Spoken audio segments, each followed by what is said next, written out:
Асуулт нь болохоор засгийн газраас өргөн барьсан яг ижил агуулгатай хуулийн нийслэл энэ таны өргөн барьж байгаа хуулийн нийслэл хоёрын гол ялгаанууд нь юу вэ?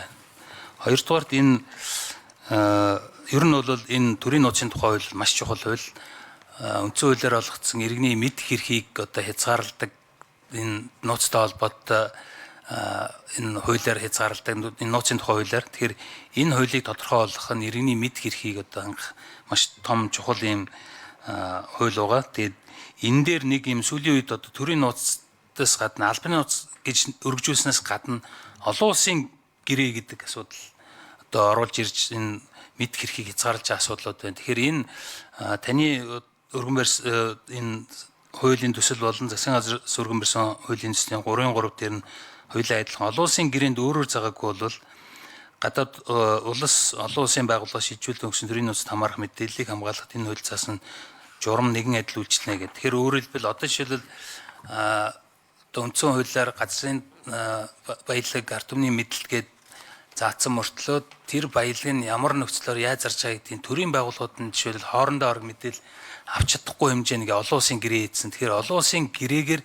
энэ Монгол улсын иргэний эрхийг одоо жишээлбэл олгогдсон энэ үндсэн эрхийг хязгаарлаж байгаа юм асуудлууд байгаа даа. Тэгэхээр энэ дээр энэ таны энэ олон улсын гэрээнд өөрөөр заагаагүй гэдэг энэ олон улсын гэрээгээр бас одоо энэ мэд хэрхийг хязгаарлаад байгаа учраас энэ дээр та ямар шүү бодолтой байгаа. Энийг өөр байдлаар одоо зохицуулах энэ олон улсын гэрээнд бас тодорхой хэмжээний энэ шаардлагууд тавих юм болцоо боломж байгаа. Энэ талаар та мэдээлэл өгнө үү гэсэн юм хоёр асуултанд баярлалаа.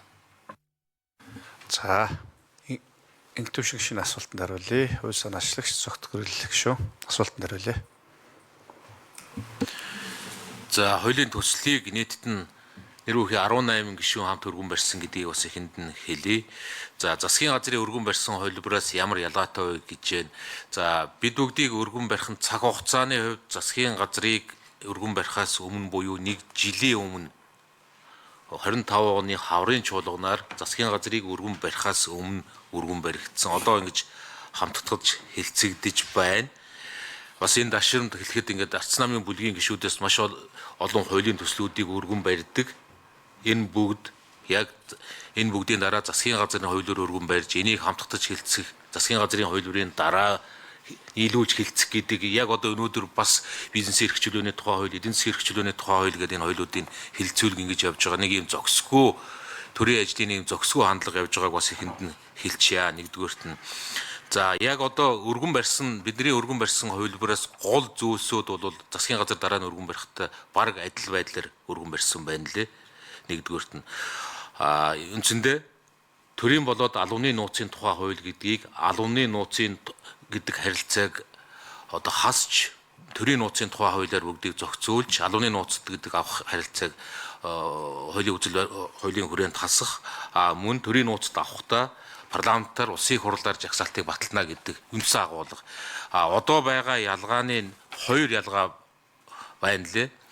Одоо байгаад болохоор бид бүгд төрийн нууцыг хуулиар хамгаалах хадгалах үүрэг хүлээгээгүй хүн төрийн нууцыг олж авсан бол энэ нь төрийн нууцыг хууль ёсоор олж авах гэмт хэрэгт хамтран оролцсон шинжгүй бол эрүүгийн хариуцлага хүлээхгүй гэж. Жишээ нь одоо иргэн сэтгүүлч төрийн нууцыг хуулиар хамгаалах үүрэггүй хүнийг одоо үндсэндээ эрүүгийн гэмт хэрэгээр яллах нөхцөл байдал бүрдэж байгааг энэ бол буруу. За энийг дагалдуулаад эрүүгийн хэрэг байцаа шийдэх хууль зэрэг хуулинд процессын шинжилтэй нэмэлтүүд бас орж байгаа.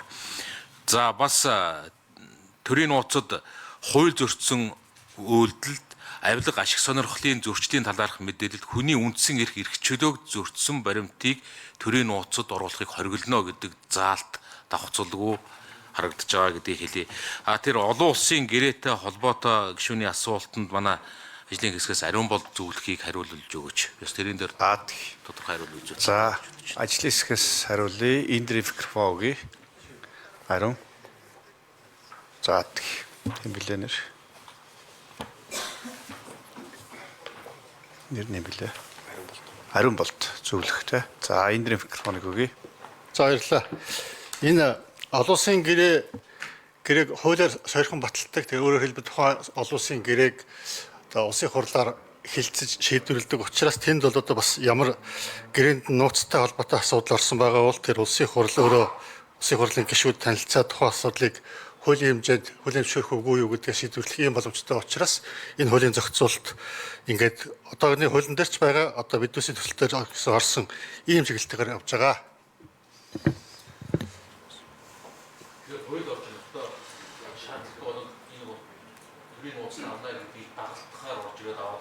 Тий, одоо жишээ нь хуулиар болон олон улсын гэрээгээр одоо нууц байна гэдэг ийм зохицуултууд орж ирдэг л дээ. Жишээ нь одоо шүүхийн процессын хуулийн дээр зөвлөлт тасалгааны санал нууц байна ч гэдэг юм уу. За энэ чагсаалтандаа одоо нууц байна гэдэг ийм байдлаар орчдөг. Олон улсын гэрээн дээр ч гэсэн жишээ нь одоо нэгдлийн санал юм уу, хоёрдлийн санал ч юм уу энэ одоо нууц байх тухай ч гэдэг юм уу иймэрхүү асуудал орж ирж болдог. Тэрийг нь мэдээж хэрэг зөвхөн засгийн газар өөрөө шийдэхгүйгээр улсын хурал тэрийг зөвшөөрөөд хууль сойрхон баталснаар одоо хуулийн хүчин чадалтай болно гэдэг агуулгаараа улсын хурлаар орж хууль батлах хэмжээний хүчин төгөлдөр байгаа учраас одоо энэ хуулийн зохицуулалтын 3 төсөл орж иж ингэж явдгаа гэж хэлэх гэсэн. Баярлалаа. За, харин үзүүлэхэд баярлалаа. За, инх түвшин гишүүн. Тэгэхээр энэ олон улсын гэрээгээр тухайлбал одоо зүгээр бодиттой сүлийн бидний мэдчих жишээ бол харбины гэрийн 5-6-ад нь бол бараг цангийн яам тэр үн тогтцоо процессыг мэдхийн тулд хятадын талаас асуухаар ийм залт байгаа.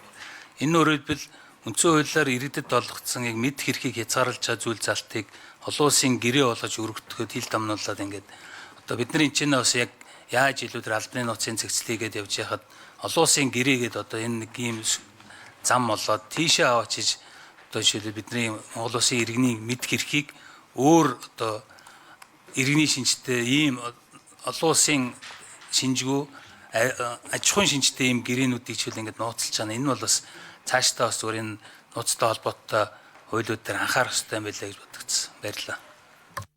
За, зогтгорл гишүүн. Асуултанд хариулъя. Тийм төвшин гишүүнийг хэлж байгаа бол ингээд зарчмын хувьд маш зүйтэй л дээ. Тэнд байсан аж ахуйн харилцааг бид нэр төрийн нууцад аваад яг энэтэй холбоотой хичнээн их хардлага сэрдлэг энэ өөрөө улс хоорондын харилцаанд цөргөөр нөлөөлөх төвшөнд хүрж байгааг одоо бид нэр бүгдээр харж байна. Зөвхөн одоо сая ингээд өнөөдөр хийж байгаа мэдээллээр түрүүн хууль танилцуулсан засгийн газрын хэрэглэх газрын дарга Батбаян инквайр сайд 570 одоо баримт бичгийг төрийн нууцад авсан гэж байгаа. Тэгсэн тэндээс эдийн засгийн хөгжлийн сайд болохоор 800 баримт бичгийг төрийн нууцад авсан гэж.